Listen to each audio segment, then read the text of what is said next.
नमस्ते। अनिल की वाणी में आप सभी का स्वागत अभिनंदन है। बात करेंगे गंगेव का, चोटी की, जहाँ पे खाद्यान्न को लेके सबसे ज़्यादा भ्रष्टाचार दिखेगा तो गंगेव में दिखेगा। ये हम नहीं कहते हैं, ये आवेदन और प्रतिवेदन है, साथ में कलेक्टर को दिया आवेदन उसमें लिखा हुआ है।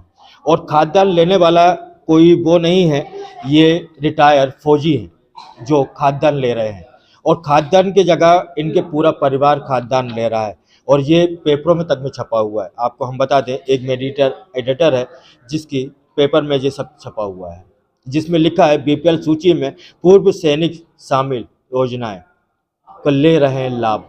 फिर दूसरे में आ जाता है समग्र पोर्टल। समग्र पोर्टल में भी उनके परिवार के नाम जो हैं, हम आपको गिना दें, 8 लोग हैं समग्री लेते हैं, राशन लेते हैं।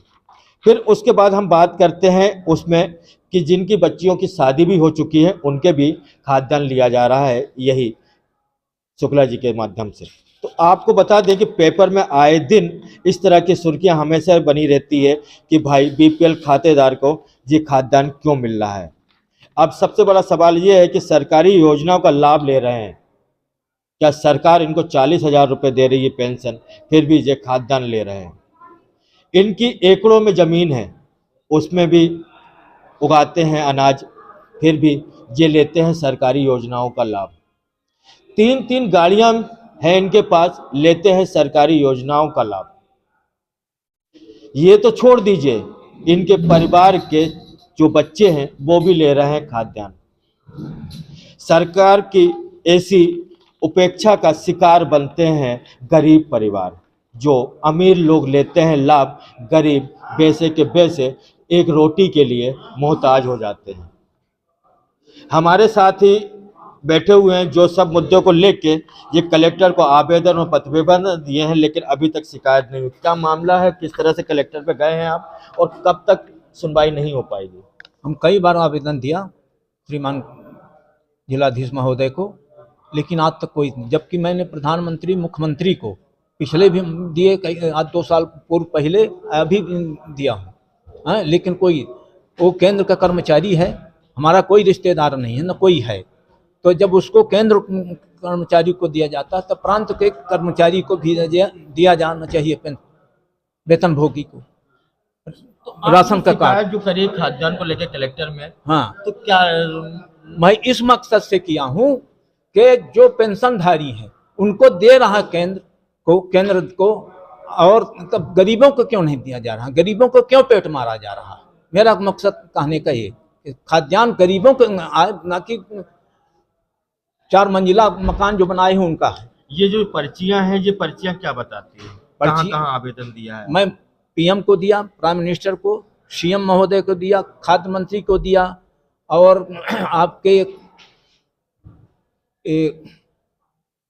कृषि मंत्री को दिया, गंगेव को दिया हूँ। क्या आश्वासन मिला वहां से आपको? अभी कोई आश्वासन नहीं आया। कितने सालों से लगे हुए हैं? हम ये 6-7 साल से लगा हुआ। 6-7 साल? हाँ, 6-7 साल से। और जिसकी पुत्रियां हैं तो ये सब अपने घर में हैं, अपने अपने ससुराल में, अपने अपने आदमी के साथ, लेकिन खाद्यान्न यहाँ ले रहा।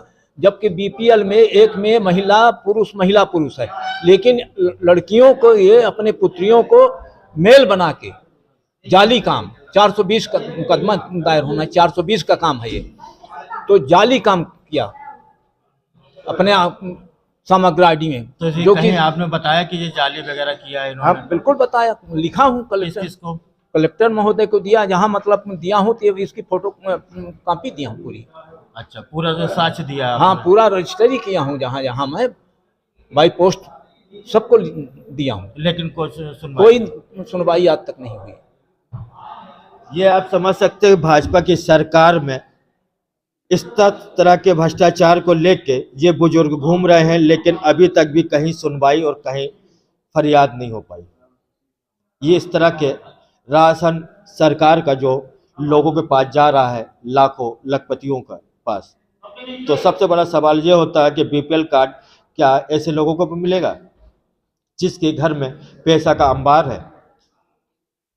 इन सभी मामलों में सिर्फ इसलिए मैं खबर चलाना चाह रहा हूँ इसको, कि लोग जाने कि जो गरीब आज एक रोटी के लिए मर रहा है वो मरता ही रहेगा, और बीपीएल जो पाते हैं वो अमीर लोगों के लाने हैं, गरीबों के लाने कोई भी योजना ना भाजपा दे रही है और ना ही कोई सरकार दे रही है। पता नहीं कितने मामले आए होंगे ये सब। ये तो एक पहला मामला हमारे पास आया है, तो जो हम आपके पास लेके आ रहे हैं कि पूर्व सैनिक अधिकारी का इस तरह के कृत्य, और उसमें शामिल है कलेक्टर से लेके आला अधिकारी। बुजुर्ग ने बताया कि जिस तरह से इस नियम का एक जीता जागरा उदाहरण ये पूरे कागज है। तो हम तो यही कहेंगे अपने दोस्तों और भाइयों से कि जितना हो सके आपके आसपास भी ऐसे लखपति बीपीएल धारा हों तो हमें जरूर बताएं और हमसे जुड़ें। रीवा से अनिल तिवारी।